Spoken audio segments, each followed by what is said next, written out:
Welcome to the Daily Update Podcast, where I'll go over the action in the market for Wednesday, September 24th, and we'll see how things look for Thursday, September 25th. Recapping Wednesday's market action, the S&P 500 closed lower by declining 0.28%. MegaCap stocks led the downturn, dragging the major indexes down as short-term positive momentum is fading. Despite the dip, the decline lacked strong conviction, with trading volume below average, a mildly encouraging sign for bulls. The S&P 500 opened higher but quickly fell below the daily pivot at 66.67 and the S1 level at 66.64, finding support around 66.25 before closing just back above S1. Sentiment remains positive but is softening, dropping from the 60s down to 57. Fear gauges, including the S&P-to-VIX correlation and volatility risk premium, are rising, signaling increased market nervousness.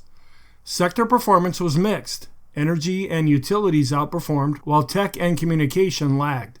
Growth stocks also underperformed value stocks across large, mid, and small caps. The 10-year yield climbed to 4.15%, not yet a concern, but worth watching if it approaches 4.5%. The strengthening dollar also added potential pressure on equities, a trend to monitor closely.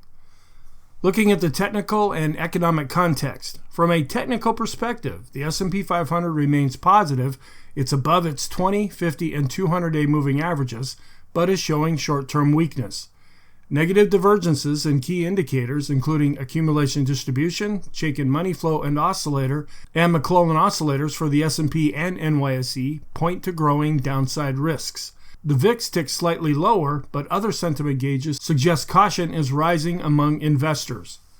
On the economic front, Fed Reserve Governor Goolsbee provided mixed signals, expressing confidence in avoiding a recession but cautioning against aggressive rate cuts.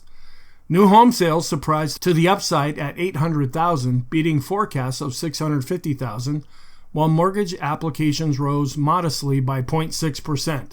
Declining home prices and interest rates may be supporting this uptick in sales activity. Geopolitical factors are currently taking a back seat, but September's historically weak seasonality may be contributing to the market's fragility. Looking ahead to Thursday, September 25th, investors should brace for a busy day of economic data. Key reports include initial and continuing jobless claims, the third look at GDP with both a growth component and inflation component, durable goods orders, advanced international trade in goods, and wholesale and retail inventories. Positive data could provide a catalyst for a market rebound.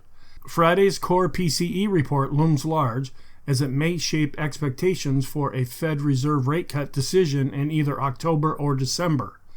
The S&P 500 remains bullish in the long term, but is showing short and intermediate term weakness. Key support levels to watch include the 20-period moving averages and the gamma flip point at 65.77. A significant down day could shift momentum further to the downside, particularly if defensive sectors, rising interest rates, and a stronger dollar continue to weigh on sentiment.